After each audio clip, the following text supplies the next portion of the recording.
one fundamental difference between working at an agency versus working at a corporation is who you're working for.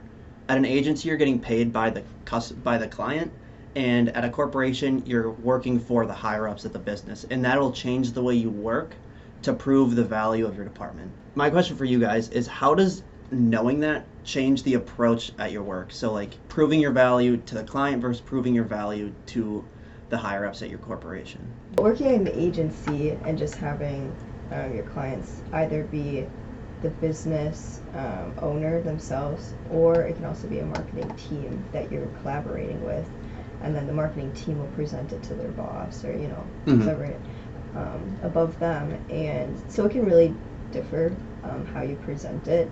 But obviously the marketing team, they're going to want to know the numbers. They're Right. going to want to see all the details of, how did you get to where you got to make these decisions. Whereas, if you're just presenting it to a boss or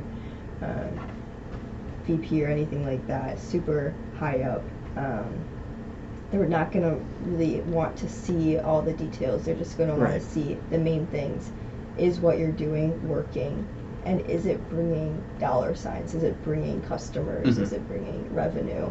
So that's what you're going to want to show them is are you getting that ROI, and versus all the different channels and all the different decisions that you're making. You're going to want to show lower on the team and just like the marketing team in general. So yeah, I think that the biggest thing when I think of like stakeholders is metric reporting. What I would report to like my marketing manager would not be the same as what you would report to like executives. Right. Or like a company-wide meeting. It's just not the same because you have to think of it in a more general way. Like Megan was saying, what brings in the dollar signs, right? And then also like maybe it's not ROI, maybe it's a different kind of metric that you can report, and that's different from company to company what people value. Yeah.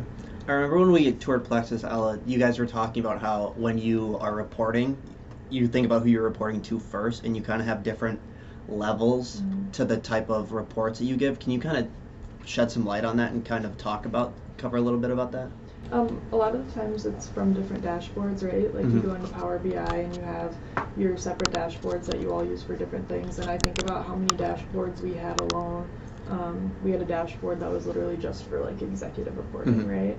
So it's just thinking about those things and how are you going to set it up in a way that's visually appealing and valuable. I just remember you guys were talking about like how you have three, I think it might have been three, but like if you're reporting to your team, you do more in-depth reports, and then if you're reporting to like a team manager, it's not as in-depth, but still has some of those analytical numbers. And then if you're reporting to a stakeholder, then it's like not super complex, but you get a good understanding of what's going on.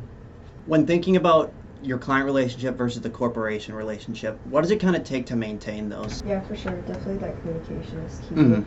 I know at the DMC we have implemented like halfway meetings instead of just emailing back and forth from like the kickoff to the final meeting, just to make sure that everything that the client asked for or thought they asked for is then kind of evaluated at the halfway. And you can talk about everything that you've worked on, the progress, and just making sure that they're still getting everything that they wanted out of our services. And sometimes you'll hear that, oh, we thought I asked for this at the final meeting, and then it wasn't in your kickoff notes, or it wasn't in something that you originally drafted that you had talked about. So if you get that question sooner, then you can actually produce that work for them and have a happy client that gets the work that they want. So I never shy, when I was working with a stakeholder, I would never shy away from just sending them a message and be like, this is what I have, am I barking up the right tree? And sometimes they're like, oh no, this is exactly what I'm looking for, and they're like, actually I'd love it if you could include something about this. And to me, it's a lot better to know that earlier on rather than right at the end when you're like, oh crap, this is not right. Yeah. I feel like a good word to summarize maintaining relationships is transparency. I feel like at least working in our agency-ish lifestyle at the digital marketing clinic, being transparent with clients has gotten me a far way. So just telling them exactly what's going on, making sure they understand it too, so you're not kind of dragging them along. It kind of helps them see the value in it.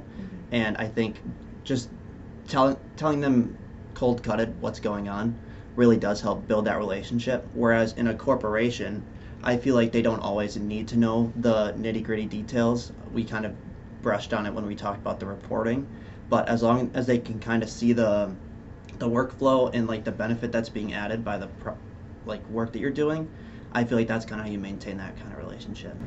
Yeah, and for sure, like working in an agency, you have to be, like you said, transparent, but just honest about how much you can handle and take on. I know for us, we have a super small hours, 20 hours. And depending on the project, that can be like 3 tasks or it can be 10, depending on the scope of the project. And so you just have to be honest with the client and say, no, we can't do that, and yes, we can. And sometimes saying no is harder, but it's, you know, what you can do or what you can't do. So it's definitely important to have that in an agency, which as a corporation, you might be able to get, you know, extended hours or extended deadlines because you have that bandwidth to, you know, have that produce longer. I feel like in an agency too, it's not easier, but in an agency, I feel like it's kind of the marketer's responsibility to tell the client what they don't know at times. So like, if the client really wants to focus on their ads, but their website isn't great, the marketing consultant needs to be like, hey, your website needs the attention before your ads. It's kind of easier to like change that scope and be honest with the client. Whereas in a corporation, from the outside looking in, I feel like it wouldn't be as acceptable for me to walk into like the stakeholder's office and be like, hey, we need to be doing this, and kind of telling them what I think needs to happen. What are your guys' thoughts on that? Do you kind of agree with that? I mean, the environment that I worked for, I had no problem going in and being like, but at the same time, it's like all about like culture, right? And it's all about who you're going and talking to. I wouldn't go to like the CEO's office and say that, but I feel like that's a really big part of company culture too, is do you feel comfortable going up to your manager and saying, actually, I think that this would be a good idea or something like that, and you schedule a meeting, right? So that transparency from that lens is also really important in that setting. Yeah, for sure. And also, I'm sure in a corporation, correct me if I'm wrong, but I mean, you have a big department working on those things already, which as if you know, the company is outsourcing to us, and then we create that task list, kind of like you mentioned, it's going to be one thing or the other, but for you guys, you're going to already have people working on both things.